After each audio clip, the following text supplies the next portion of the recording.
Nightmare Before Christmas. First off, let me tell you that I'm just about as old as this film. And it's crazy because I've literally watched it for more than 10 times a couple of decades ago, only to find out last week that I've already forgotten everything about the story.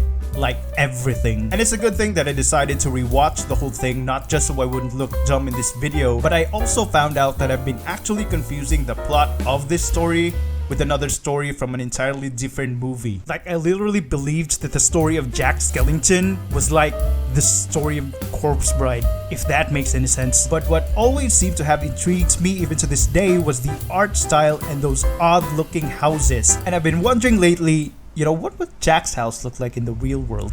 Hey, what is up you guys? I hope you are doing awesome. For a bit of a Halloween content, we're doing just that. I'm gonna make a bit of a realistic version of Mr. Jack Skellington's house. And if you're new here, this channel is all about making awesome 3D buildings with me babbling in the background. Starting off with this build, I really wasn't sure what I was doing, and I almost didn't think it was going anywhere because, I've never designed a Gothic nor even a Victorian house before. So I kind of didn't know what it's supposed to look like starting out. But I guess my worst struggle for this build was that I was trying to make it look attractive and livable without losing its spookiness. And those two are just opposites if you think about it. Like, how on earth are you gonna make something look nice and creepy at the same time? I lost track of how long I've worked on this, but it kind of took longer than I expected, because I didn't think it would be this tedious. Like, there are these details that go along with it, and somehow you have to make it resemble the original look while trying to make the dimensions to make sense. And about the movie, I really did watch it again while working, and it's kind of odd because I didn't really feel any nostalgia while watching it.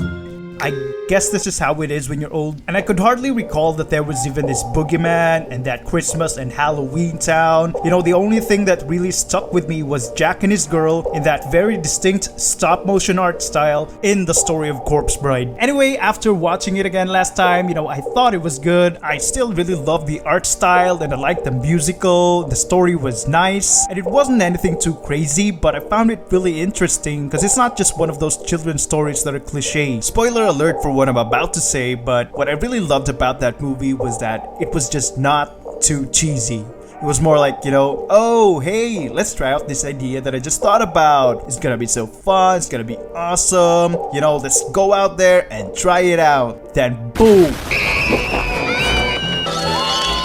And they were just like, oh, that didn't turn out well.